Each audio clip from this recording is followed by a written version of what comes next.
نحمده ونصلي على رسوله الكريم أما بعد فأعوذ بالله من الشيطان الرجيم بسم الله الرحمن الرحيم والفجر وليال عشر والشفع والوتر والليل إذا يسر. قال الله تبارك وتعالى في مكان آخر: ولله على الناس حج البيت من استطاع إليه سبيلا. قال النبي صلى الله عليه وسلم: بني الإسلام على 5: شهادة أن لا إله إلا الله وأن محمدا عبده ورسوله وإقام الصلاة وإيتاء الزكاة وصوم رمضان وحج البيت من استطاع إليه سبيلا. آج جس موضوع کے اوپر میں بات کرنا چاہتی ہوں، مجھے پتہ چلا ہے کہ یہاں پر کچھ حجاج اکرام جنہوں نے حج پہ جانا ہے، ان کے لیے کوشش کی گئی ہے کہ ان کو دین کی پہچان کرائی جائے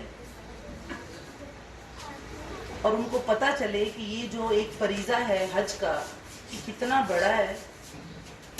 اللہ نے ان کو بہت خاص کر کے چن کر کے لوگوں میں سے اللہ اپنے گھر میں لے کے جا رہا ہے.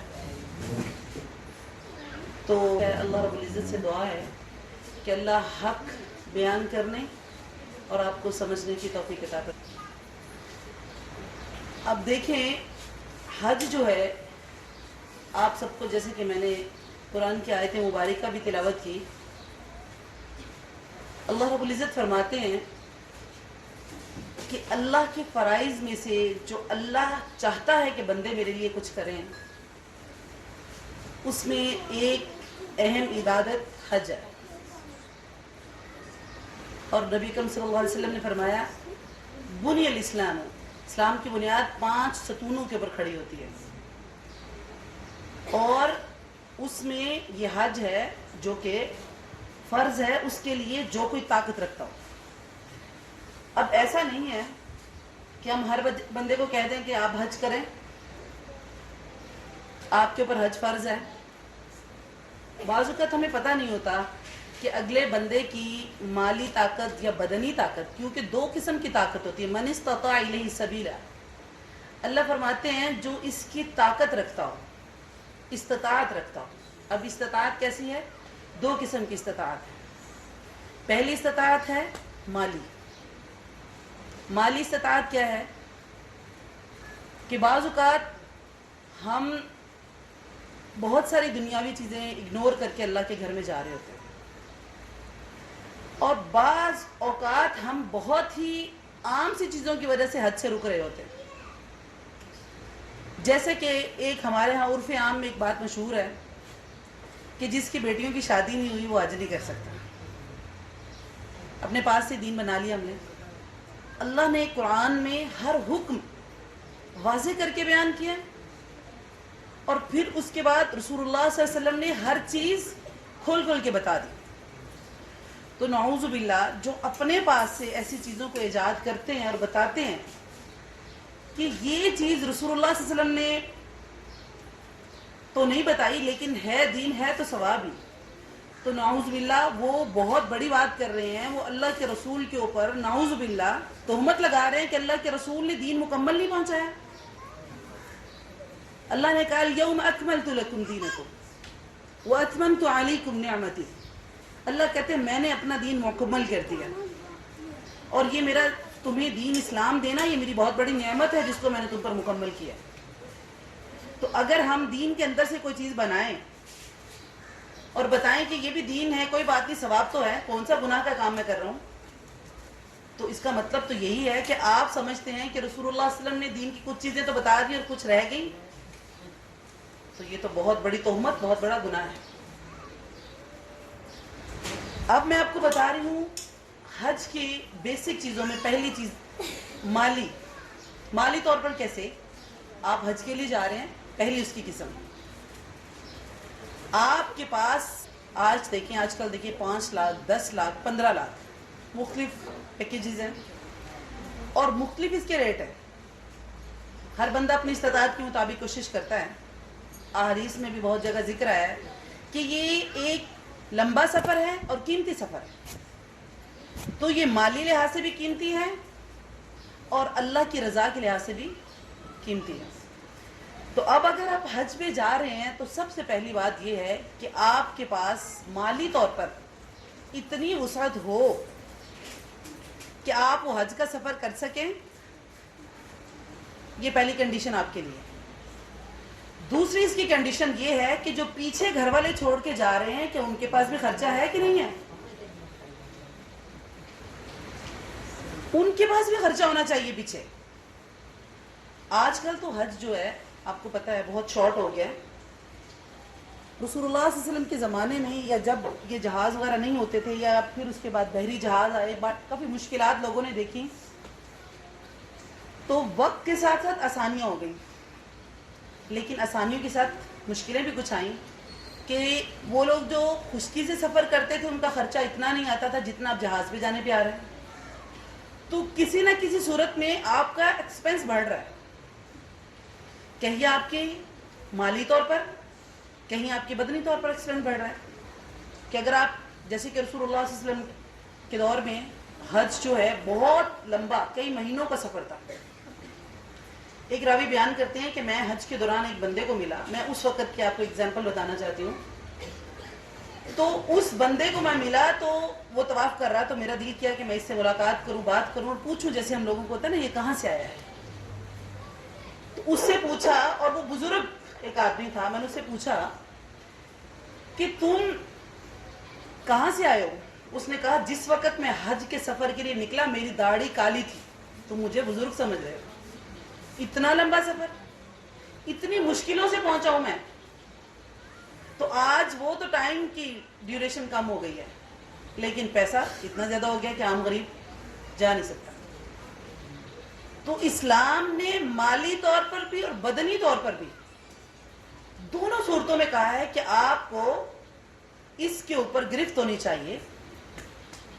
اب تیسری صورت, دو صورتیں میں نے آپ کو بتائی, خود اپنا خرچہ لے کے جانا اور وہ جو کافی شافی ہو.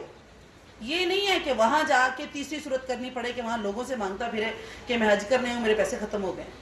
یہ انسان کی غیرت کے متقاضی بھی نہیں ہے. اللہ رب العزت کے گھر میں جا کر لوگوں کے حد سے مانگنا یہ بھی بہت بری بات ہے. کہ آئے اپنے رب کے دروازے پہ ہو اور اب کہتے ہو پیسے ختم ہو گئے ہیں تو لوگوں مجھے تم دو. تو یہ اللہ کی غیرت کو بھی پسند نہیں ہے.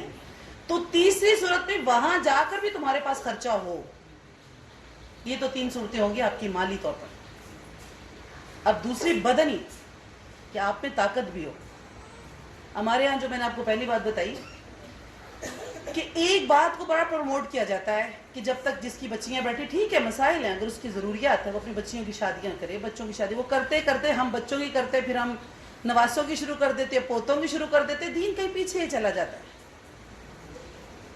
ایسی صورت بہت خطرناک ہے, کیونکہ انسان جب دنیا میں آتا ہے تو دنیا انسان کو اپنی طرف کھینچ لیتی ہے, انسان اپنے رب کو بھول جاتا ہے. اب اس کی کیا صورت ہے کہ بدنی طور پر آپ اتنے کمزور نہ ہوں یا کوئی آپ کو دائمی بیماری نہ ہو. موسٹلی لوگ ہمارے وہاں پر جاتے ہیں بیمار ہو جاتے ہیں, کمزور جسم ہوتا ہے تو ڈیتھ بھی ہو جاتی ہے. بعض اوقات طاقت اتنی جسم میں نہیں ہوتی کیونکہ یہ بڑی سٹرگل والا کام ہے.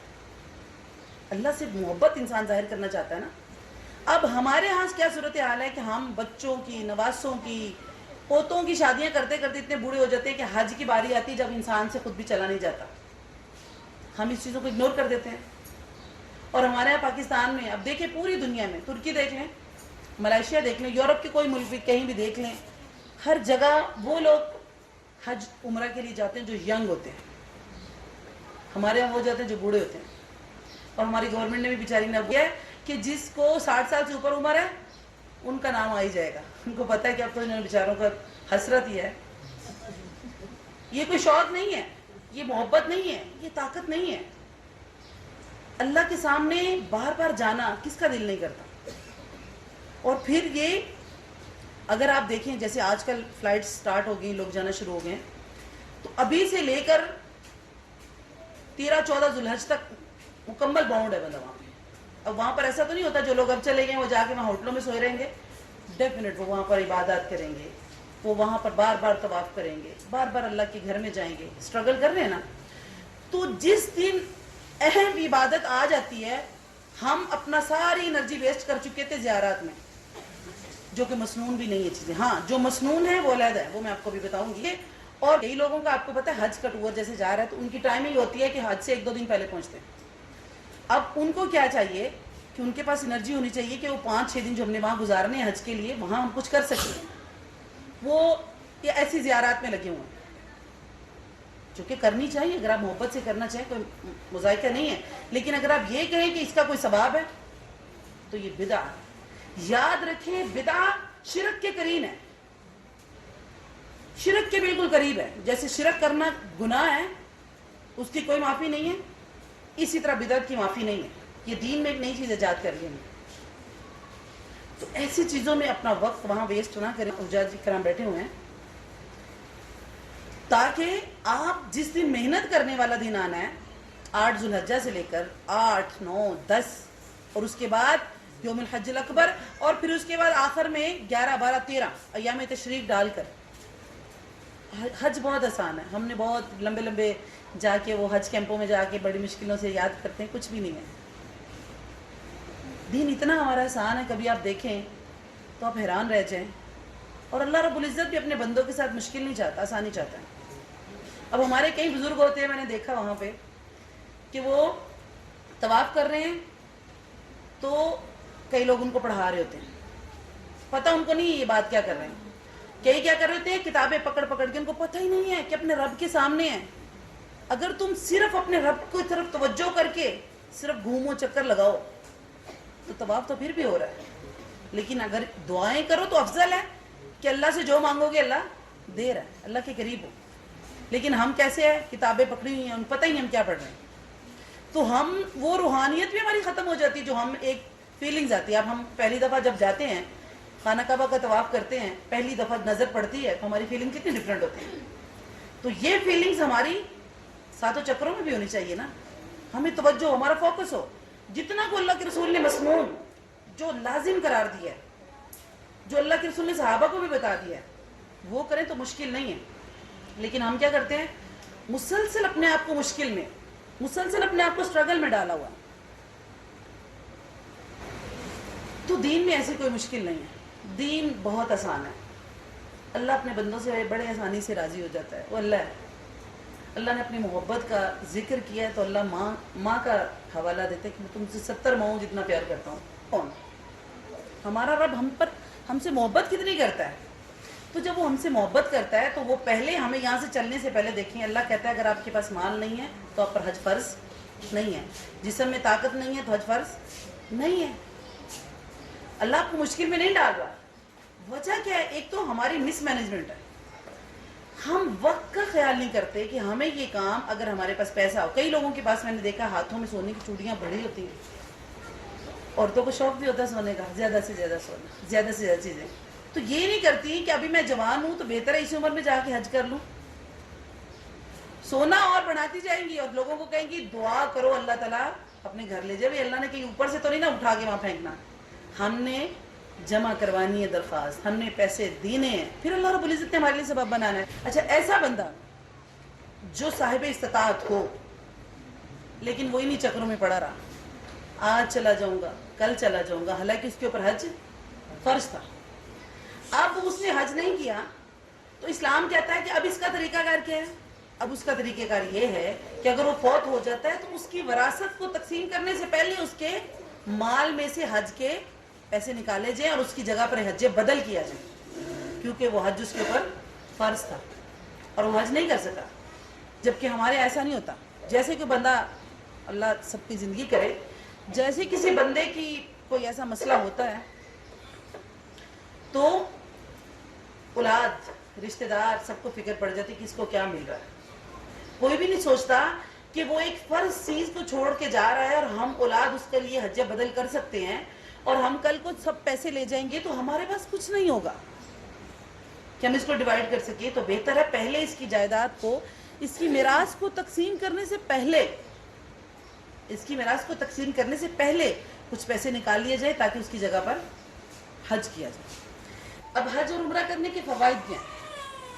اب رسول اللہ صلی اللہ علیہ وسلم کی حدیث ہے. دیکھیں اللہ رب العزت نے اپنی رضا میں بھی ہماری آسانیاں رکھی ہیں, ہمارے فائدے رکھے ہوئے ہیں, ہمارے لیے فوائد رکھے ہوئے ہیں.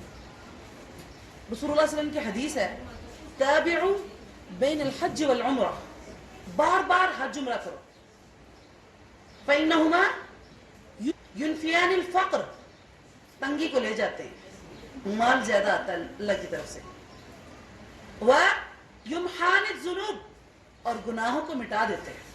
اللہ رب العزت کے پاس جب حج عمرہ کرنے کے لیے لوگ جاتے ہیں نا میدان عرفہ میں, تو اللہ رب العزت نیچے آ جاتے ہیں اور اللہ اپنے فرشتوں کو پوچھتے ہیں یہ کیوں آئے ہیں, یہ کس لیے یہاں پر آئے ہیں, بار بار پوچھتے ہیں.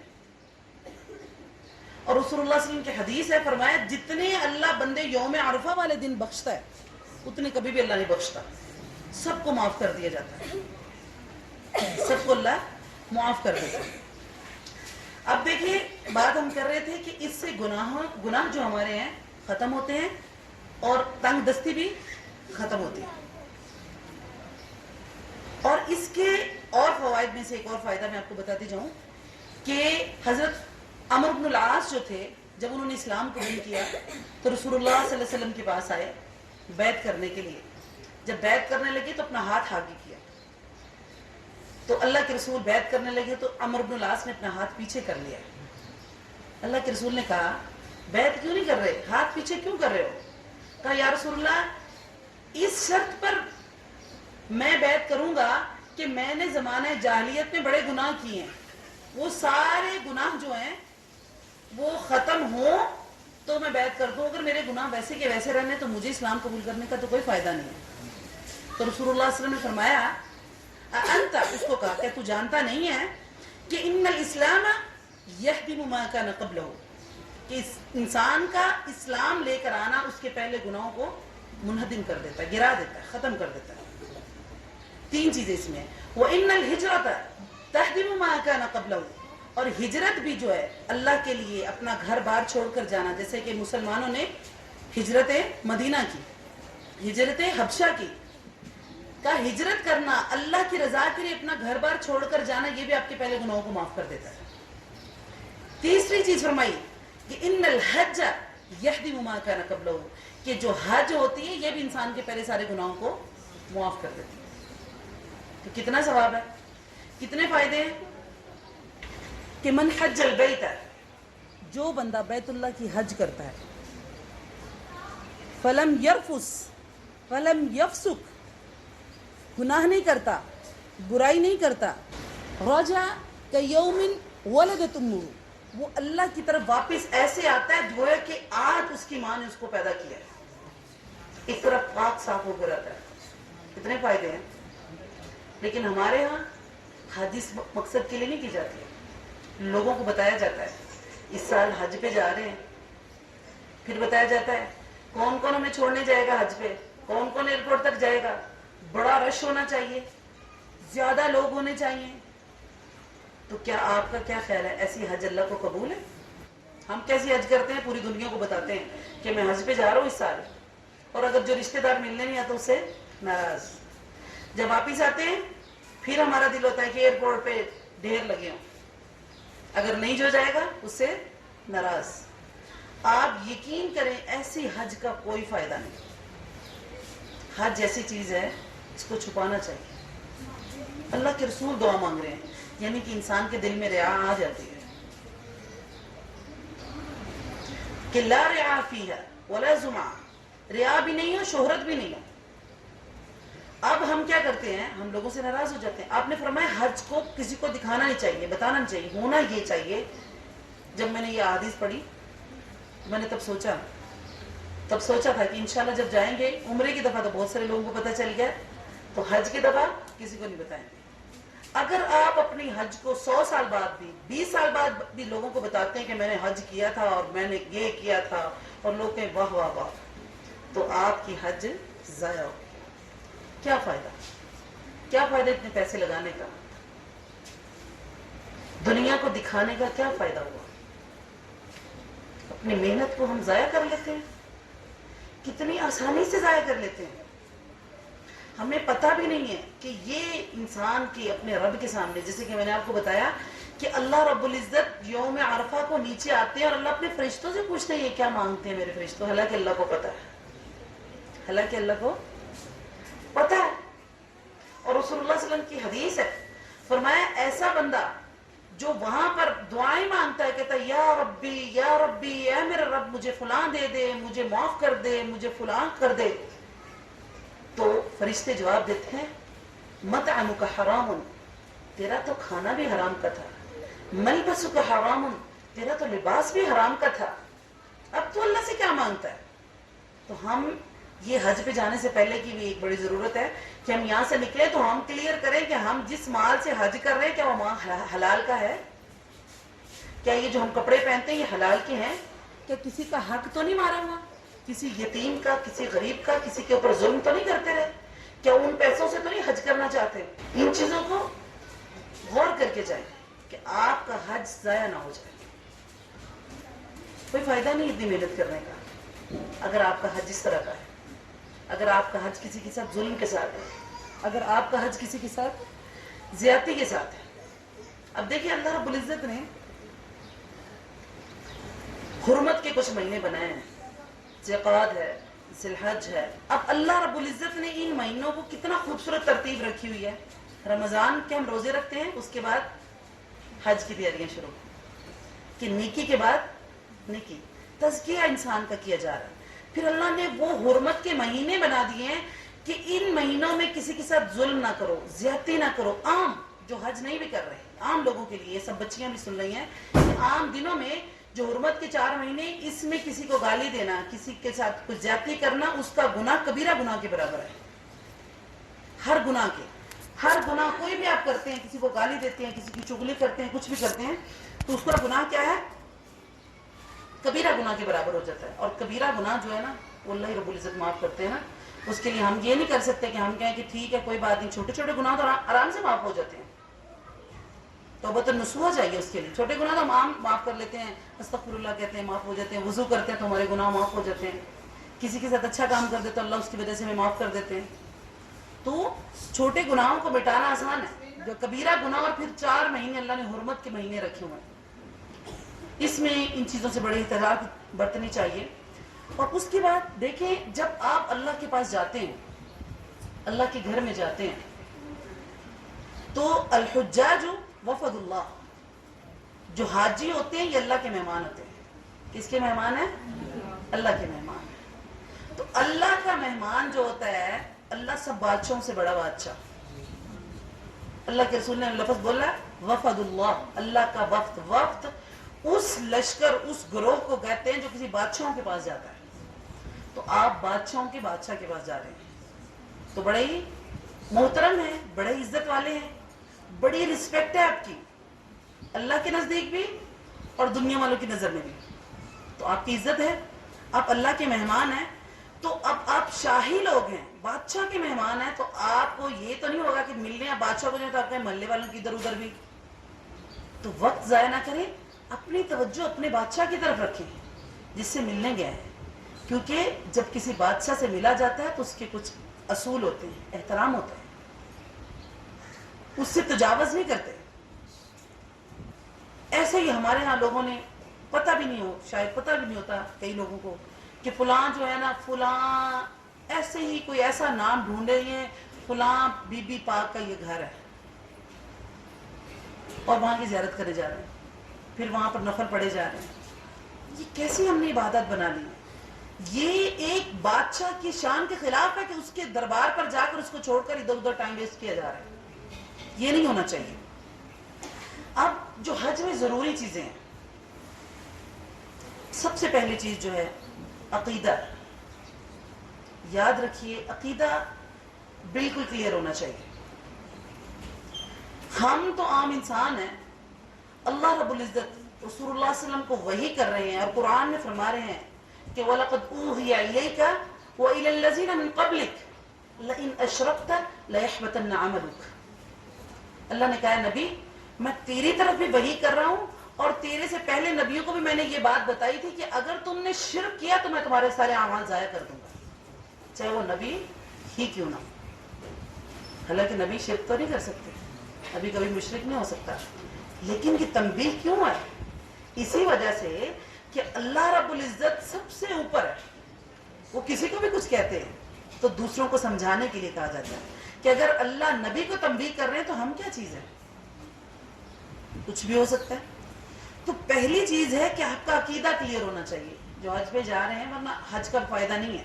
یہ ضروری چیزیں ہیں کہ آپ کا عقیدہ، آپ کہیں شرک تو نہیں کرتے، کہیں ایسے کام تو نہیں، شرک بدعات والے ایسے کام، جیسے کہ میں نے آپ کو بتایا پہلے کہ بدعات بھی شرک کے قریب قریب ہے، بدعت جو ہے تو بدعت تو نہیں کرتے، دین میں کوئی نئی چیز تو نہیں ایجاد کر لی، خود سے دین میں نئی چیزیں تو نہیں بنا لی، اللہ کو چھوڑ کر کسی اور کے پاس تو نہیں جاتے۔ اگر ایسا آپ میں کچھ غلطیاں ہیں تو اللہ سے معافی مانگ لیجیے، ورنہ آپ کے وہاں جانے کا کوئی فائدہ نہیں ہے۔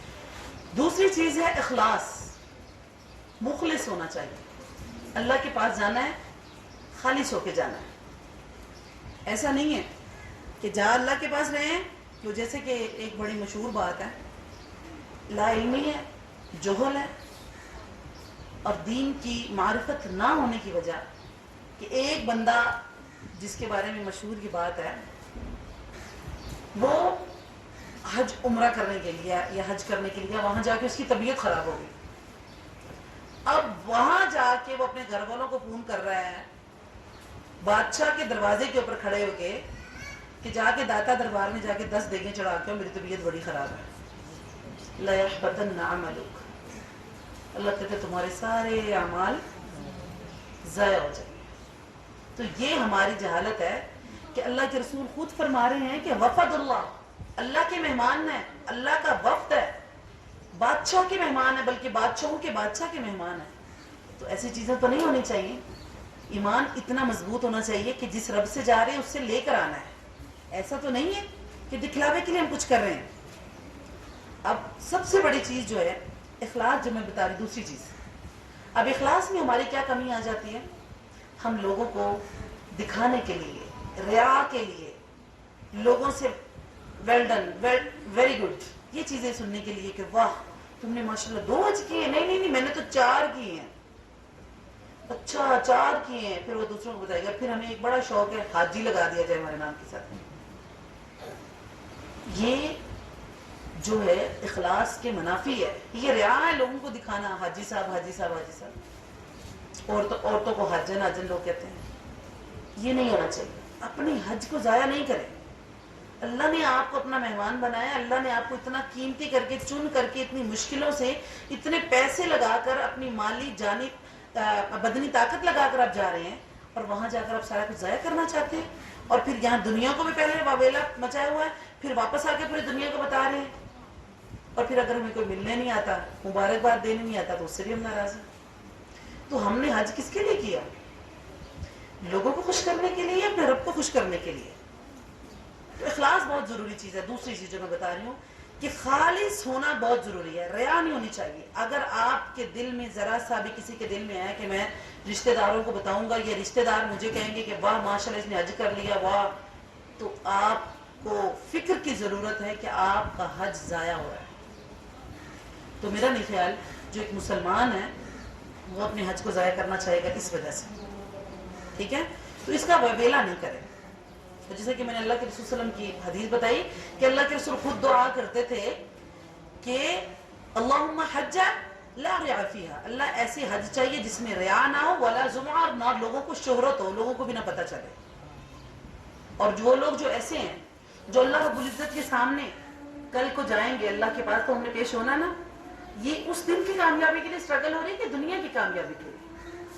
آخرت کے دن کے لیے اسٹرگل کر رہے ہیں۔ یہ ہماری اسٹرگل ہے کہ ہمارا رب راضی ہو جائے۔ دوسری چیز، جب ایسے لوگ قیامت والے دن اپنے رب کے سامنے کھڑے ہوں گے، اللہ سے اس کے بدلے ہم جنت چاہتے ہیں نا، کہ اللہ ہمیں کامیاب کر دے، ہمیں معاف کر دے اور ہمیں جنت عطا فرما۔ تو جو رعا کے لیے لوگوں کو دکھانے کے لیے جس نے حج کی ہے تو اللہ تعالیٰ فرمائے گا ایھا المراعون، اے دکھلاوا کرنے والے، اذهبوا الی من رأیتموہ، جاؤ اس کے پاس جاؤ جس کو دکھانے کے لیے تم نے حج کیا تھا، اس کے پاس جاؤ جس کو دکھانے کے لیے تم نے عمرے کیے تھے، جو اس سے اگر کوئی نیکی کوئی بدلہ مل سکتا ہے تو اس سے لے لو، میرے پاس کچھ بھی نہیں۔ تو کیا فائدہ ہوا؟ دنیا میں بھی ہاتھ سے سب کچھ ضائع ہو گیا، آخرت جس کے لیے اللہ نے یہ 60 70 50 سال زندگی دی ہے، یہ اللہ نے اس لیے نہیں دی کہ یہاں دنیا میں رہیں، پلاننگز کریں، دنیا میں فساد کریں، لوگوں کو تکلیف دیں، مال و دولت کمائیں، یہ اس لیے دنیا نہیں دی اللہ نے۔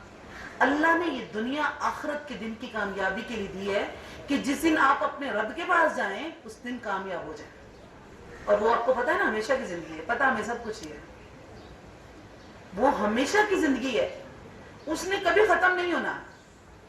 تو کتنی مشکل ہے کہ ہم اپنی دنیا بنانے کے لیے اپنی آخرت کو بیچ دیتے ہیں، ہم اپنے رب کو بھول جاتے ہیں، ہم سمجھتے ہیں ہم نے یہیں پہ رہنا ہے، اور کتنے کتنے کتنے بڑے شرکی الفاظ ہم بولتے ہیں، جب ہوگا دیکھا جائے گا۔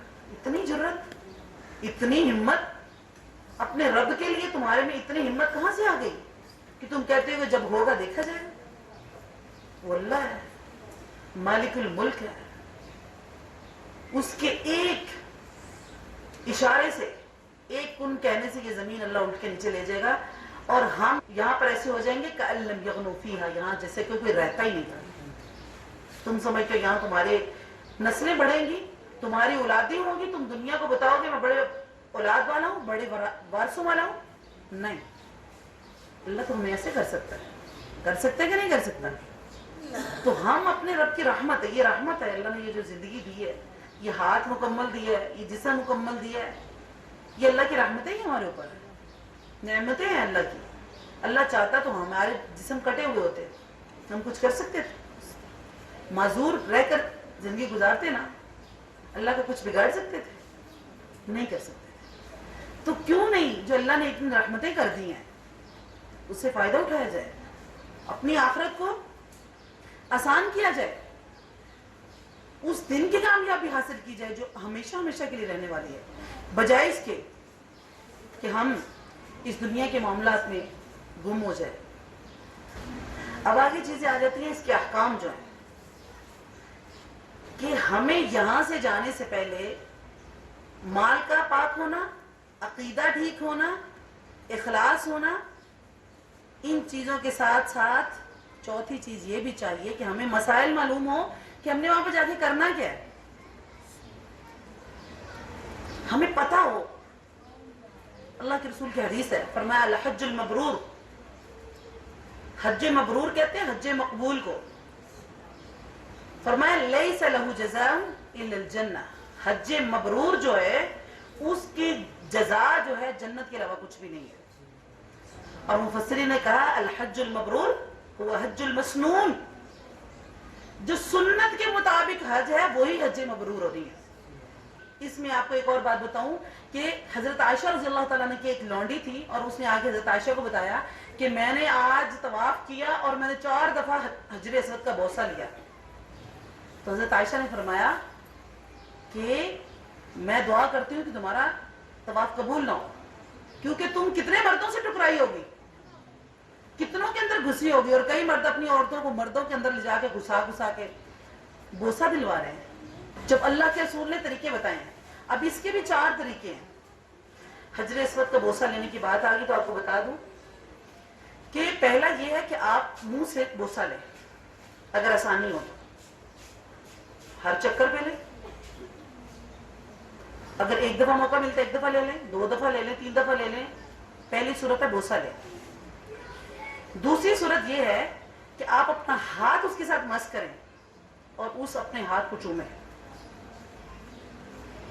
تیسری صورت یہ ہے کہ آپ کے پاس چھڑی ہو، اگر وہ چھڑی لوگوں کو نقصان نہ ہو جاتی ہے، اس چھڑی کو ٹچ کریں، حجر اسود کو، اور اس چھڑی کو چوم لیں۔ اور ان تینوں صورتوں میں جب آپ نے کیا پڑھنا ہے؟ بسم اللہ اللہ اکبر، لمبی دعائیں لکھی ہوتی ہیں،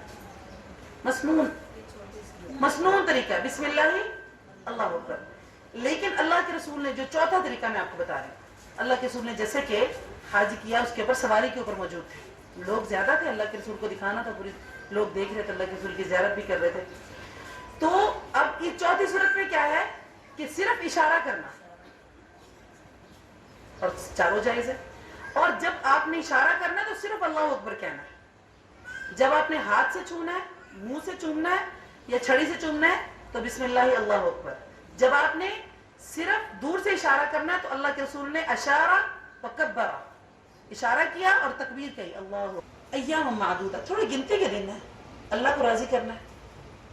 تو ہمیشہ نیک لوگوں کو، کوئی اچھا نیک صالح بندہ آپ کی کمیونٹی میں ہو، اس کو ساتھ لے کر جائیں تاکہ وہ آپ کو چھوٹی چھوٹی چیزیں اچھی بتائے. اس کے اعمال آپ دیکھ کر آپ کو دین کا پتہ چلے. آپ کو کچھ چیزوں کا نہیں پتا، اس کو پتا، وہ آپ کو بتاتا جائے، آپ کی غلطی نکال دے کہ یہ رکن ایسے کرنا ہے، یہ کام ایسے کرنا ہے. تو زیادہ بہتر 3 قسم کے حج ہے. ایک حج تمتع ہے، ایک حج قران ہے، ایک حج افراد ہے.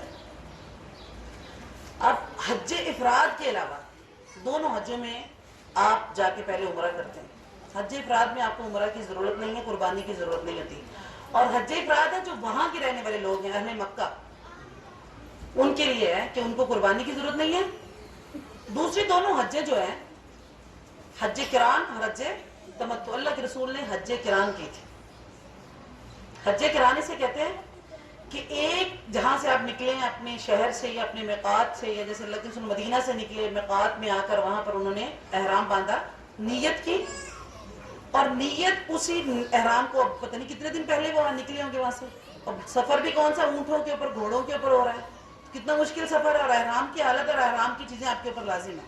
میں حج قران میں کیا ہے کہ آپ وہاں سے نکلتے ہیں اور آپ احرام باندھتے ہیں اور آ کے آپ عمرہ کرتے ہیں، اور احرام کھولتے نہیں ہیں، اسی احرام کے ساتھ حج کرتے ہیں حتیٰ کہ حج ختم ہو جائے. یہ چاہے آپ حج سے، جیسے حجی آج کے گئے ہوئے ہیں تو آج سے شروع کرنا چاہیں تو آج سے ان کا سٹارٹ ہو جائے گا، لیکن اس میں پابندی بہت دن آپ کو مشکل ہوتی ہے. اب حج تمتع کیا ہوتی ہے، اس میں فائدہ، تمتع کا مطلب کیا ہے، فائدہ حاصل کرنا. کیا فائدہ ہے کہ آپ جائیں، جا کے عمرہ کریں اور اپنا احرام کھول دیں، اور پھر دوبارہ 8 ذو الحج کو دوبارہ اپنا احرام باندھ. اب دیکھیں چونکہ آپ نے دونوں حج جو ہمارے لیے حج ہے وہ تمتع یا قران، یہ دونوں ہی رہ جاتی ہیں، تو ان دونوں صورتوں میں آپ نے پہلے جا کے عمرہ تو کرنا ہے. تو پہلے آپ یہ سمجھیں کہ عمرہ کیا ہے. عمرہ کے ارکان 3 ہیں. کتنے ارکان ہیں؟ 3 ارکان ہیں. کچھ مشکل نہیں ہے، کچھ مسئلہ نہیں ہے، وہ جو لوگوں نے وہاں پر بتایا ہوا فلاں کام کرنا ہے، فلاں کرنا ہے، فلاں کرنی ہے، فلاں کرنی ہے. اچھا ایک اور بات بھی آپ کو بتا دوں کہ اللہ کے گھر کو دیکھنا، کیونکہ اس کو پہلی دفعہ ہم جاتے ہیں تو اللہ کے گھر کی زیارت کرتے ہیں. عمرہ کا مطلب ہی زیارت ہے، عمرہ بمعنی زیارت کرنا. تو کس کا زیارت کرتے ہیں؟ اللہ کے گھر کی. تو ظاہر اچھا لگتا ہے انسان کو، اللہ کے گھر کو دیکھنا عبادت ہے، ٹھیک ہے، اس کے گرد گھومنا عبادت ہے، اس کی طرف نماز پڑھنا، ہر چیز عبادت ہے. اب پہلی چیز کیا ہے، عمرہ کی پہلی چیز ہے احرام. احرام چاہے تو آپ پاکستان میں یہاں سے نکل ہی باندھ لیں، خواتین کو تو احرام ہوتا نہیں ہے، نیت ہی ہوتی ہے. اور مردوں کا احرام، یا آپ وہاں میقات پہ رکے، جو میقات ہمارا جو اہل یمن کا میقات ہے، میقات جگہ اس کو کہتے ہیں جہاں سے ہم احرام کی نیت کرتے ہیں. ہمارا جو ہے وہ یمن والوں کا ہے، یلملم اس کو کہا جاتا ہے.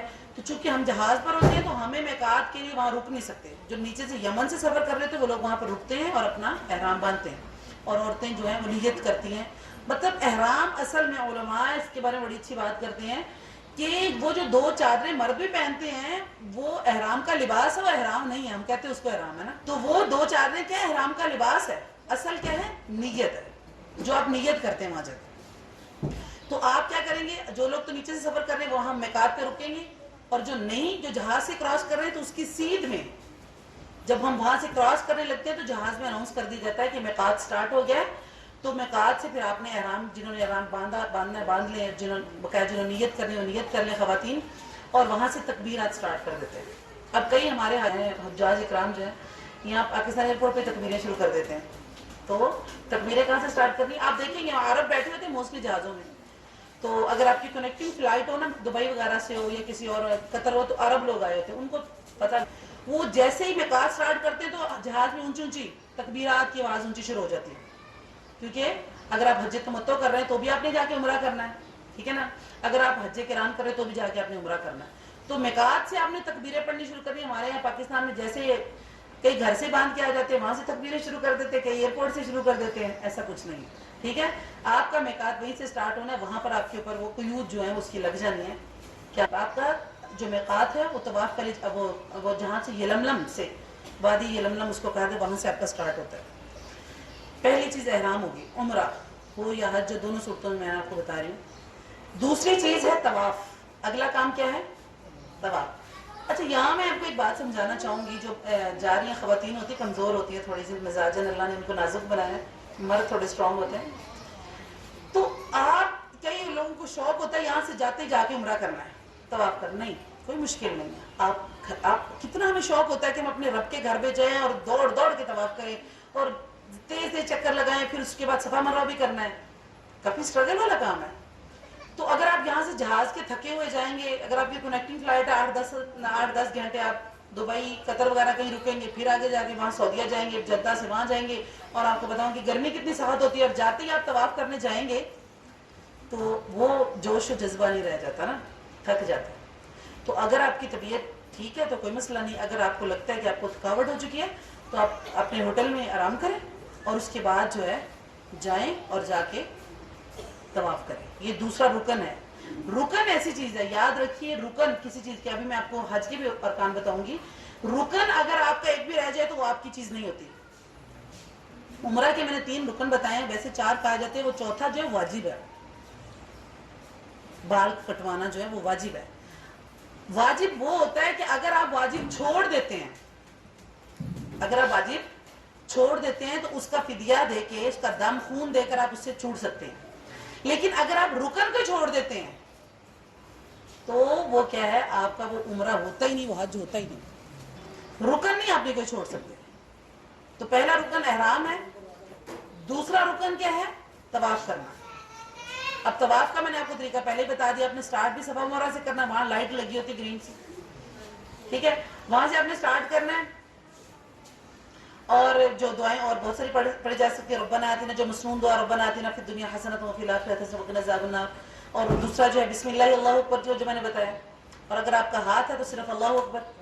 تو یہ آپ نے 7 چکر پورے کرنے ہیں، اور 7 چکر پورے کر کے آپ نے وہیں پر سیدھ میں مقام ابراہیم پر جا کر 2 رکعت نماز پڑھنی ہے. اور اللہ کے رسول کا مسنون طریقہ بھی یہی ہے. اور اللہ کے رسول نے آب زمزم بھی وہاں پر پیٹ بھر کر بھی پیا، اور جسم کے اوپر بھی ڈالا. یہ مسنون طریقے ہیں. اور وہاں سے سیدھ میں ہی وہاں پر آگے سے صفا مروہ کی طرف لے جاتے ہیں. یہ تیسرا رکن ہے. تو صفا مروہ جو ہے. اچھا، ایک اور بات ہے، لوگ احرام باندھتے ہوئے، جو یہاں سے احرام باندھا یا کئی لوگوں نے ایئرپورٹ سے باندھ لیا، وہ کندھا ننگا کر لیتے ہیں. کندھا ننگا کرنا صرف طواف کے دوران ہے. یہ اصل میں نے آپ کو جو چیز سمجھائی ہے کہ نیت سب چیزیں ہیں، اخلاص سب چیز ہے. یہ تو احرام کا لباس اللہ نے ان کے لیے مختص کیا ہے کہ بغیر سلا ہوا جو کپڑا پہنیں گے. تو آپ نے کیا کرنا ہے کہ مرد حضرات بھی ظاہر آپ کے ساتھ جاتے ہیں تو آپ رہنمائی بھی کر سکتے ہیں ان کی، کہ جو ننگا کرنا ہے یہ صرف طواف کے دوران کرنا ہے. اس کے بعد آپ ادھر چلے جاتے ہیں. تیسرا رکن جو ہے وہ سعی ہے صفا مروہ میں. اب وہ صفا سے شروع ہوتی ہے اور مروہ پہ 7واں چکر ختم ہوتا ہے. کئی لوگ کہتے ہیں صفا سے مروہ اور مروہ سے صفا واپس آ کہتے ہیں ایک. ایسا ایک نہیں ہے.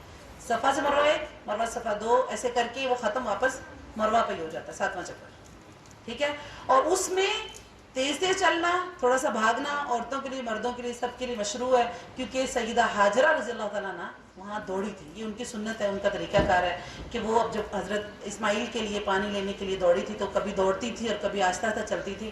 تو اسی کو آپ کو پتا ہے، اسی کی یادگار کے طور پر اللہ نے صفا مروہ کی سعی کو یہ رکن بنا دیا ہے، عام عمرہ کے لیے بھی اور حج کے عمرہ کے لیے بھی، جس کو طواف زیارہ بھی کہا جاتا ہے، افاضہ بھی کہا جاتا ہے. پہلے میں آپ کو بنیادی چیزیں ان کی بتا رہی ہوں اندر اندر سے، جیسے کہ کنکریاں مارنا. اب جو کنکریاں مارنا ہے، اس میں لوگ ایک بہت بڑی غلطی کرتے ہیں. کئی لوگ کنکریاں کہتے ہیں، وہ کنکریاں نہیں لینی جو لوگوں کے پاؤں کے نیچے نہیں آئی. شیطان معزز جو بہت ہے نا، عزت والا ہے نا، وہ کنکریاں نہیں لینی جو کسی کے پاؤں کے نیچے آنی ہے، بلکہ پہاڑ کے اوپر سے جا کے کنکریاں لے کر آتے ہیں. کتنی مشکل. اور کئی لوگ ان کنکریوں کو دھوتے ہیں. ٹھیک ہے، یہ ہم نے خود سے ہی تیار کر لی، وہ شیطان ہے. آپ کو پتا ہے کہ جب حضرت ابراہیم علیہ السلام چلے تھے تو شیطان ان کو روکنے کے لیے آیا تھا، تو انہوں نے اس کو 7 کنکریاں ماری تھی، وہ زمین پر دھس گیا تھا. پھر وہ آگے گیا، پھر آیا، پھر انہوں نے 7 کنکریاں ماری، پھر وہ زمین پر دھس گیا. پھر آگے گیا، جب پھر آگے گیا پھر وہ آیا. تو یہ وہ حضرت ابراہیم کی یاد کے لیے اللہ رب العزت نے اس کو رکن بنا دیا، اس کے بغیر نہیں ہوتا. تو ہمارے ہاں جو یہ بیوقوفیاں کرتے ہیں کہ کنکریاں وہ نہیں ہونی چاہیے کسی کے پاؤں کے نیچے آئی ہیں، کنکریاں وہ نہیں ہونی چاہیے، صاف ستھری اوپر سے کنکریاں لانے، یہ نیچے سے اٹھانے تو ان کو دھونا ہے. ہاں، اور کئی ایک اور بہت بڑی غلطی کرتے ہیں کہ گالیاں بھی دیتے ہیں ساتھ. تو یہ اس احرام میں کئی جوتے بھی مارتے ہیں، تو یہ کام نہیں ہونے چاہیے، ٹھیک ہے نا. ہاں، تو ایسا یہ تو آپ اپنا ضائع کر رہے ہیں. وہ دیکھیں ویسے بھی آپ کو پتا ہے احرام کی حالت میں آپ کے اوپر جو چیزیں حرام ہوتی وہ تو ہیں ہی ہیں، اس کے علاوہ بھی وہ حرمت کے مہینے چل رہے ہیں. ہر صورت میں عام مسلمانوں کے اوپر منع ہے، تو جو حج کر رہا ہے اس کے اوپر کتنا اس کی پابندیاں ہیں. تو اپنی زبان سے ایسی کوئی چیز نہ نکالی کہ آپ کا جو ہے نا عمل ضائع ہو جائے. ٹھیک ہے. اب جب انسان وہاں پر اللہ رب العزت کے سامنے تکبیرات کہتا ہے، کیا کہتا ہے؟ تکبیرات پڑھتا ہے، اللہ اکبر اللہ اکبر لا الہ الا اللہ اللہ اکبر اللہ اکبر وللہ الحمد. اب شیخ البانی اس کے بارے میں ایک بڑی خوبصورت حدیث لے کر آئے ہیں، اور انہوں نے اس کو خطیب بغدادی کی کتاب میں سے جا کے ڈھونڈا کہ وہ جو اس حدیث کو بیان کرنے والا وہ بندہ ثقہ تھا، کیونکہ خطیب بغدادی بہت ثقہ بات کرنے والے تھے. تو انہوں نے سجدہ کیا اس حدیث کے صحیح ثابت ہونے کے بعد کہ رسول اللہ صلی اللہ علیہ وسلم نے فرمایا کہ جب انسان کہتا ہے اللہ اکبر، اس کو کیا کہتے ہیں؟ ہاں، تکبیر. اس کو کہتے ہیں تکبیر، اللہ اکبر. تو اللہ کہتا ہے صدقتا، اللہ جواب دیتا ہے، اللہ کہتا ہے تم نے سچ کہا. انسان کہتا ہے اللہ اکبر، اللہ کہتا ہے تو نے سچ کہا. پھر وہ تحلیل کرتا ہے، لا الہ الا اللہ کہتا ہے، اللہ کہتا ہے صدقتا، تو نے سچ کہا. پھر انسان کیا کہتا ہے؟ اللہ کی تمحید کرتا ہے، الحمدللہ کہتا ہے یا وللہ الحمد کہتا ہے. تو اللہ کہتا ہے صدقتا، تو نے سچ کہا. پھر اس کے بعد بندہ اللہ سے دعا کرتا ہے، اللہم ارزقنی، اللہ کہتا ہے قد فعلت، میں نے کر دیا. اللہ مجھے رزق دے، اللہ کہتا ہے میں نے دے دیا. یہ دعائیں نا اللہ سے مانگے. وہ اللہ سے دعا مانگتا ہے کہ اللہ مجھے معاف کر دے، اللہ کہتا ہے قد فعلت، میں نے معاف کر دیا. تو کتنا خوبصورت ہے کہ ہمیں کنسنٹریشن ہونی چاہیے کسی بھی عبادت کے لیے. آپ یاد رکھیں حدیث جبریل میں حضرت عمر بن خطاب رضی اللہ تعالیٰ نے اس حدیث کو بیان کرتے ہیں. وہ اس بندے نے رسول اللہ صلی اللہ علیہ وسلم سے پوچھا تھا، وہ بندہ جبرائیل کا انسانی حالت میں آیا تھا، اس نے پوچھا تھا کہ مل احسان، احسان کسے کہتے ہیں؟ تو رسول اللہ صلی اللہ علیہ وسلم نے جبریل کو جواب دیا. وہ انسانی شکل میں بیٹھے ہوئے تھے، صحابہ کو نہیں پتا تھا یہ جبریل ہے. پوچھا مل احسان، نیکی کسے کہتے ہیں؟ نیکی کا لیول کیا ہونا چاہیے؟ فرمایا ان تعبد اللہ کانک تراہ، گویا کہ تو اللہ کو، اگر آپ کو بتاؤ آپ کا رب، آپ کا اللہ سامنے بیٹھا ہے تو آپ کے رونگٹے کھڑے ہو جائیں گے نا؟ آپ دنیا کی چیزوں کی طرف توجہ کریں گے؟ نہیں کریں گے. فَإِن لَمْ يَكُنْ تَرَاهُ، اگر تو اس کو نہیں دیکھ رہا، فَإِنَّهُ يَرَاكَ، تو یاد رکھو وہ تو تجھے دیکھ رہا ہے نا. تو آپ جب وہاں پر اپنے رب کے سامنے جائیں تو آپ کے نیکی کا لیول یہ ہونا چاہیے کہ میرا رب سامنے ہے اور میں سب کچھ کر رہا ہوں. تو جب تجھے پتا ہو کہ تو اپنے محبوب کو یا محبوب تجھے دیکھ رہا ہے تو انسان کی فیلنگ کیسی ہوتی ہے؟ جی بتائیں. آپ دنیا میں کسی سے محبت کرتے ہو اور وہ آپ کے سامنے بیٹھا ہو تو آپ کے دیکھنے کا کیا انداز؟ آپ دنیا کو دیکھیں گے؟ آپ اس کو دیکھیں گے، آپ اس کی طرف توجہ کریں گے. ایسا ہی ہے نا. اور آپ کو بتاؤ کہ آپ کہیں بیٹھے اور آپ کا محبوب جو ہے، جو دنیاوی محبوب جس کی کوئی اوقات نہیں اللہ رب العزت کے سامنے، وہ آپ کو دیکھ رہا ہے تو آپ کتنے بن ٹھن کے بیٹھیں گے، بڑی توجہ سے، بڑی کنسنٹریشن، بڑی ایٹیکیٹس، بڑے رولز کے تحت، کہ اس کو وہ امپریس ہو جائے کہ واہ کمال ہو جائے، خوش ہو جائے کہ واہ کیا بندہ میں نے دیکھا. ایسے ہی کریں گے نا. تو اللہ کو بھی، اللہ ہمارا محبوب ہے، اللہ سے ہم محبت کرتے ہیں. یہ دنیا میں ہمارا آنا، ہمارا یہاں رہنا، یہ اللہ کے لیے ہے. آپ یہاں پر بیٹھے اللہ کے لیے بیٹھے ہیں نا، میرے لیے تو نہیں بیٹھے. الحب للہ والبغض فی اللہ، اللہ کے لیے محبت ہے، اللہ کے لیے دشمنی ہے. ہم دنیا کے لیے لوگوں سے دشمنی کرتے ہیں اور دنیا کے لیے محبت کرتے ہیں. تو بتائیں ایسی صورت میں ضائع نہیں ہو جاتا سب کچھ ہونا؟ تو یہ یاد رکھیں کہ عبادت کرتے ہوئے آپ کی توجہ اپنے رب کی طرف ہونا چاہیے. اور ایک اور میں آپ کو بات دیا، بڑی خوبصورت بات جو اکثر میں اپنے اسٹوڈنٹس کو بھی کہتی ہوتی ہوں کہ انسان ڈر کے تو سب کچھ کرتا ہے. اللہ نے ظاہر ہے ہم انسان ہیں، اللہ نے ہمیں، ہمارا جو اسلام بھی ہے وہ اکارڈنگ ٹو نیچر ہے، ہماری نیچر کے مطابق اسلام بنایا ہے، فطرت کے مطابق اسلام. تو اللہ نے اسی لیے جنت اور جہنم دونوں بنائی ہے نا کہ ڈرو بھی مجھ سے نا کہ یہ جہنم میں اگر نہیں کرو گے، اگر صحیح کام کرو گے تو جنت میں جاؤ گے. دونوں چیزیں اللہ نے بنا دی نا. لیکن ڈر سے تو ہم کرتے ہی ہیں، ہم سب کچھ یہ ڈر سے کرتے ہیں. کبھی محبت سے کر کے دیکھیں، کبھی اپنے رب کے سامنے کھڑے ہو اور آپ کی آنکھوں سے آنسو نکلے، آپ کی محبت کا ایک لیول ہو کہ میں اپنے رب کے سامنے کھڑا ہوں، تو پھر دیکھیے کہ وہ نماز جو آپ ڈر سے پڑھتے ہیں اس میں کیا مزہ ہے، اور وہ نماز جو آپ شوق سے پڑھ رہے ہیں اس میں کیا مزہ ہے. تو اللہ سے محبت کے ساتھ کام کریں، ڈر سے سارے کام نہ کریں. ہم زیادہ تر کام ڈر کے کرتے ہیں. گھر میں روٹی ڈر کے پکاتی عورت، ہاں خامد لڑے گا. ایسے ہی ہے نا، بہت گھر شاید اکا دکا کوئی گھر ہوگا جس میں جو ہے عورت اس لیے بناتی ہے کہ مجھے اپنے میاں سے محبت ہے، مجھے اس کے لیے کھانا تیار کرنا ہے، ڈر ہے کہ بولے گا. تو ڈر میں وہ ریزلٹس نہیں ہے جو محبت میں ریزلٹس ہیں. عمرہ کی آخری جو چیزیں میں بتا رہی تھی کہ ہم نے جا کر صفا مروہ کرنا ہے، اور صفا مروہ کرنے کے بعد آ کر ہم نے جو ہے قصر یا حلق، بال کٹوانا یا وہ گنج کروانا.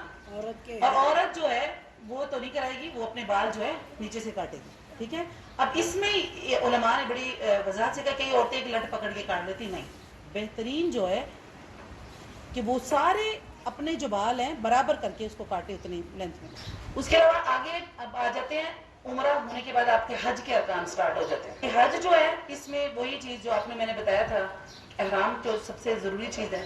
اب جو لوگ یہاں پر حج کر رہے ہیں، پیچھے سے جو آ رہے ہیں حج کران کرنے والا احرام اتارا ہی نہیں، اور وہ جو حج تمتع کرتے ہیں انہوں نے آ کے اتار لیا.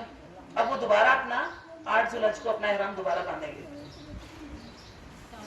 اور احرام باندھ کر انہوں نے کیا کرنا ہے، مینا میں چلے جانا ہے، اور وہاں دن رات، سارا دن اور رات، 8 کا دن اور رات وہاں پر گزارنی ہے. اور وہاں ظہر، عصر، مغرب اور عشاء، اور پھر صبح فجر 5 نمازیں پڑھنی ہے. قصر پڑھنی ہے لیکن اپنے وقتوں پر پڑھنی، اکٹھی کر کے نہیں پڑھنی. کئی لوگ اپنی مرضی سے اکٹھی کر رہے ہوتے ہیں، کئی اس کو پوری پڑھ رہے ہوتے ہیں. دیکھیں یہ اللہ کے تحفے ہیں. قصر اللہ انسان کو بتاتا ہے کہ انسان تو کمزور ہے، عاجز ہے، تیرے لیے میں نے آسانی کی ہے. اب جیسے کہ میں سفر سے آئی ہوں تو میں نے 2 رکعت پڑھی، ٹھیک ہے. اب میں کہوں نہیں میں نے پوری 12 پڑھنی زور کی،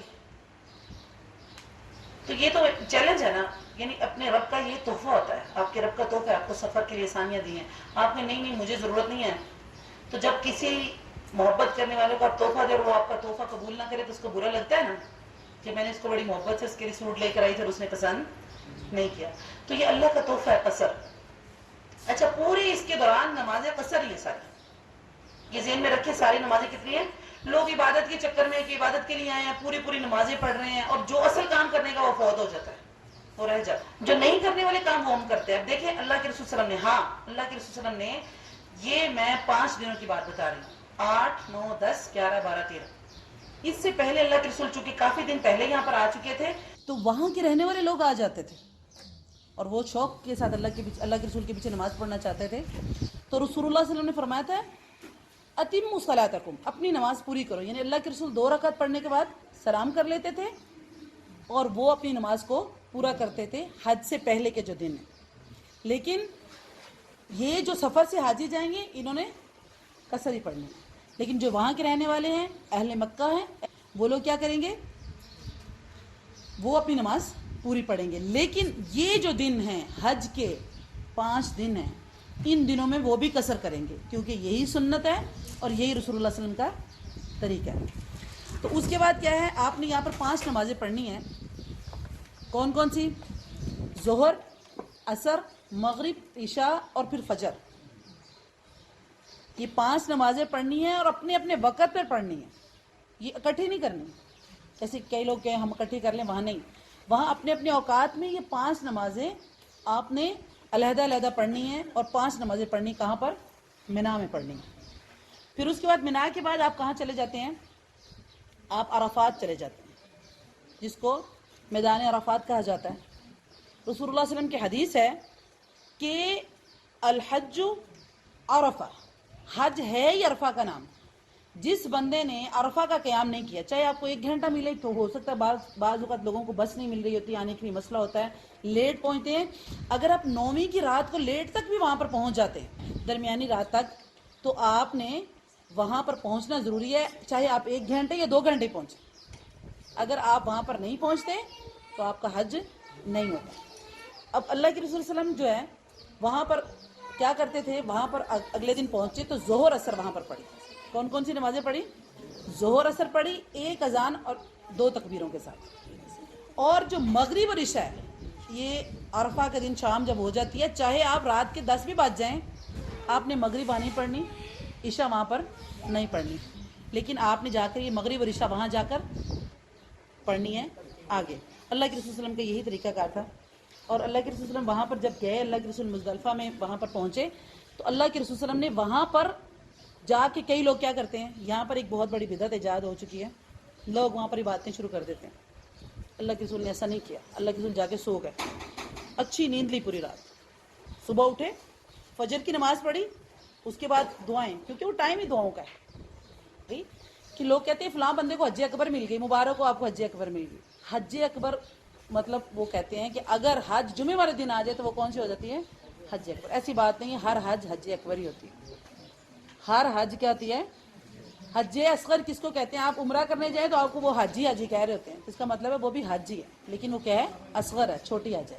یہ جو بڑی حج ہے اس کو حج اکبر کہتے ہیں، اس کا کوئی اس سے تعلق نہیں ہے کہ جمعے والے دن آپ کو ملے تو حج اکبر بن گئی، اگر کسی اور دن میں لوگ مبارک دے رہے تھے۔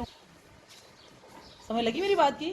تو چونکہ اس کو حج اکبر کیوں کہا جاتا ہے؟ اکبر، کیونکہ اس دن بہت کام کرنے کے ہوتے ہیں، کہ اور بلکہ آپ نے یہاں پر جا کر آپ نے جمرہ عقبہ جو پہلا جمرہ ہے اس کو جا کے اپنے کنکریاں بھی مارنی ہیں۔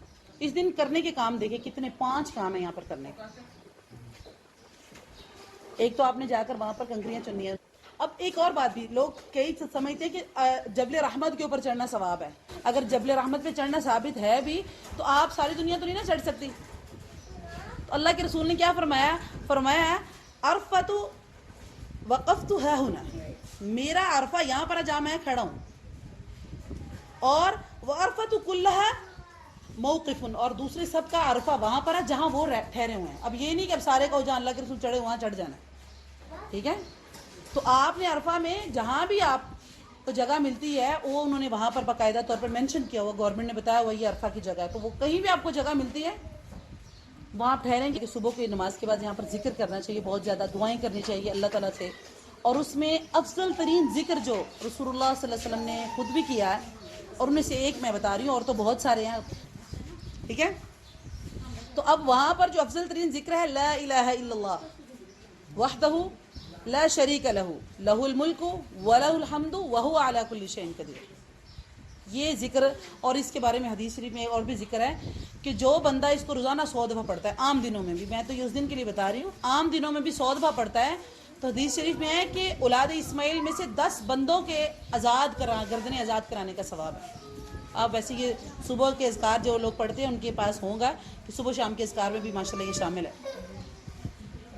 تو اور ہمیں یہ بات تو میں پہلے آپ کو بتا چکی ہوں کہ ہمارا جو ہے ایسا نہ ہو کہ ہم یہاں سے اتنی محنت کر کے جائیں، اللہ سے دعائیں مانگیں، اور یہ دعائیں مانگ رہے ہوں مسلسل، اللہ سے مناجات کر رہے ہوں، اللہ سے دعا کر رہے ہیں کہ یا اللہ ہمارا فلاں کر دے، ہمارے ساتھ یہ معاملات کر دے، دعائیں کر لو، اور ہمارا اللہ کہے گا، اللہ آگے سے جواب دے فَأَمَّا يُسْتَجَابُ لَكَ، کیونکہ تیرا کھانا حرام کا ہے، تیرا پہننا حرام کا ہے، تیرا معاملات حرام کے ہیں، تو گناہ کے اوپر چل کر یہاں پر آیا۔ تو ایسی صورت نہیں ہونی چاہیے، ہمیں وہاں پر حج مبرور چاہیے، مقبول چاہیے، اللہ سے جو اللہ قبول کر لے۔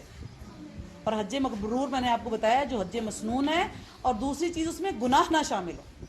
تو گناہ کسی صورت میں اگر پیچھے سے لے کر جا رہے ہیں اور اس گناہ کے اوپر، اسی گناہ کے پیسوں سے آپ حج کر رہے ہیں، تو کیا فائدہ ہے اس حج کرنے کا؟ کوئی فائدہ نہیں ہے۔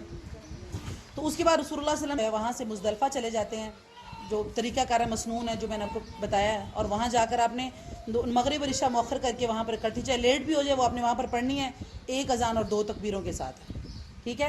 وہاں سے جو آپ نے وہاں پہ جو کام کرنے ہیں، میں نے آپ کو بتایا کہ وہاں کرنے کے آپ کے 5 کام ہیں یوم حج اکبر کا ہے۔ فجر کی نماز کے بعد وہاں پر ایک تو اپنے کنکریاں چننی ہیں، دوسری چیز ہے آپ نے اپنے بال منڈوانے ہیں، جنہوں نے کٹوانے ہیں وہ کاٹیں گے، تیسری چیز قربانی ہے، چوتھی چیز ہے طواف افاضہ، جس کو طواف زیارہ بھی کہا جاتا ہے، یہ ہمارا حج ابھی تک چل رہا ہے، نامکمل ہے. اور پانچویں چیز ہے سعی، طواف زیارہ کرنے کے بعد سعی بھی کرنی ہے، یہ بھی حج کا رکن ہے. تو اب یہاں پر ہم دیکھیں اس کو یوم حج اکبر کا اللہ نے لفظ دیا ہے، یعنی یہ بڑے حج کا دن، اور اس میں کام بہت سارے کرنے ہیں، ٹائم تھوڑا ہے، کیونکہ آپ نے وہاں سے واپس بھی آنا مینا میں. وہاں سے اس سارے کام کرنے کے بعد آپ نے طواف اور سعی کرنے کے بعد حلق قصر کروانے کے بعد آپ نے واپس پھر آنا ہے. تو اس شارٹ ٹائم میں ٹائم تھوڑا ہے، کام کرنے کے زیادہ ہے آپ کے پاس، اس لیے اس کو حج الاکبر بڑا دن کہا گیا ہے، حج کا بڑا دن، اور بڑے کرنے کے اس کے کام ہیں. اور پھر اس کے بعد جب وہ واپس وہاں پر آتے ہیں، وہ 3 ہیں، جیسے کہ ہمارا جو 10 ذوالحج ہے وہی ہمارا بھی عید کا دن ہوتا ہے، وہاں بھی ہے. اس کے بعد 3 دن 11، 12 اور 13 ان کو ایام تشریق کہا جاتا ہے. یہ 3 دن آپ نے مینا میں واپس آنا ہے اور وہاں گزارنے. 2 دن بھی آپ رہ سکتے ہیں. فمن تعجل فی یومین فلا اثم علیہ، اللہ کہتے ہیں جو کوئی 2 دن بھی رہنا چاہے 11، 12 اس پہ بھی کوئی گناہ نہیں ہے، جو 13 بھی کر لے وہاں پر. اور اس تینوں دن آپ نے کنکریاں مارنی ہیں، اور تینوں جمرات کو. پہلے جو آپ نے کنکریاں ماری تھی وہ صرف آپ نے جمرہ عقبہ بڑے شیطان کو مار کے گئے تھے، جو آپ نے طواف کرا. جب واپس آپ نے 3 دن رہنا ہے تو تینوں دن آپ نے تینوں شیطانوں کو کنکریاں مارنی ہیں، ٹھیک ہے. اور 3 دن یہاں پر قیام کرنا ہے. اور اس کے بعد آپ نے طواف وداع ہوتا ہے، واپس جا کر اللہ آخری جو زیارت ہے وہ اللہ تعالیٰ کے گھر کو ہی ہے. اور یہ بات یاد رکھیں کہ اللہ نے ٹوٹل حج، ٹوٹل عمرہ صرف مکہ میں رکھا ہوا ہے. جو ہم مدینہ میں جاتے ہیں وہ اور نیت ہے ہماری. اگر آپ فار ایگزامپل کوئی بندہ پاکستان سے سعودی عرب جائے، مدینہ صرف ہو کر آ گئے تو کوئی مسئلہ نہیں، کوئی مسئلہ نہیں. وہ مدینہ کی گیا، اس مسجد کی طرف سفر کیا جا سکتا. اللہ کے رسول نے فرمایا 3 مسجدوں کے علاوہ کسی مسجد کی طرف ثواب کی نیت سے سفر نہیں کرنا چاہیے. ایک بیت اللہ، ایک یعنی اللہ کا گھر، اور ایک نبی صلی اللہ علیہ وسلم کی مسجد، اور تیسری بیت المقدس. ان 3 مسجدوں کی طرف آپ ثواب کی نیت سے سفر کر سکتے ہیں، ٹھیک ہے. تو اگر آپ صرف اللہ کے رسول کی صلی اللہ علیہ وسلم کی مسجد میں جانا چاہتے ہیں تو کوئی مسئلہ نہیں ہے، لیکن وہ آپ کا عمرہ نہیں ہے، وہ آپ کا اللہ کے رسول کی مسجد کی زیارت ہے، اس کے لیے آپ گئے ہیں. لیکن جو عمرہ ہے، اگر آپ صرف عمرہ کے لیے جاتے ہیں اور آپ مدینہ نہیں جا سکتے تو بھی کوئی مشکل نہیں ہے، آپ کا عمرہ مکہ میں ہو گیا. لیکن جب آپ جاتے ہیں مدینہ میں تو وہاں کرنے کے بھی 5 کام ہیں. ثواب کی 5 چیزیں جو میں آپ کو بتا رہی ہوں. پہلی، مسجد نبی کے لیے جانا، سفر کرنا، اس میں مسجد نبی میں جانا ثواب ہے، پہلا کام کرنے کا ہے. دوسرا کرنے کا وہاں پہ کیا کام ہے؟ روضہ رسول کے اوپر درود و سلام پڑھنا، حاضری دینا، یہ کرنے کا کام ہے. 2 ہو گئے. تیسرا کام ہے جنت البقیع کی زیارت کرنا. جنت البقیع میں جانا بھی مسنون ہے، اگر آپ مدینہ جاتے ہیں تو وہاں جائیں. اور جو جنت البقیع میں جانا، وہاں ہم نے اپنے لیے دعا نہیں کرنی، ان کے لیے دعا کرنے جانا ہے. جنت البقیع میں کن کے لیے دعا کرنی ہے؟ ان کے لیے جو فوت ہو، ان کو ہماری دعاؤں کی ضرورت ہے. ہم تو ابھی زندہ، ہم اپنے لیے کچھ کر سکتے ہیں. چوتھی چیز ہے شہدائے احد کے، وہاں مسجد امیر حمزہ سید الشہداء مسجد بنی ہوئی ہے، بڑی خوبصورت سی مسجد ہے. اس جگہ جا کر آپ وہاں پر جائیں اور شہدائے احد کے لیے دعا کریں. اور پھر 5ویں چیز ہے مسجد قباء میں 2 نفل پڑھنا. تو اللہ تعالیٰ سے دعا ہے کہ یہ اللہ تعالیٰ ہمیں عمل کی توفیق عطا فرمائے. اللہ تعالیٰ جو مائیں بہنیں جا رہی ہیں، اللہ تعالیٰ ان کا حج قبول بھی کرے، اور اللہ تعالیٰ ہمارے لیے بھی دعا کیجیے گا. اور اگر کوئی سوال ہے تو آپ پوچھ سکتی ہیں، ٹھیک ہے. اقول قولی ھذا استغفر اللہ لی ولکم ولسائر المسلمین وما علیہ الا البلاغ المبین.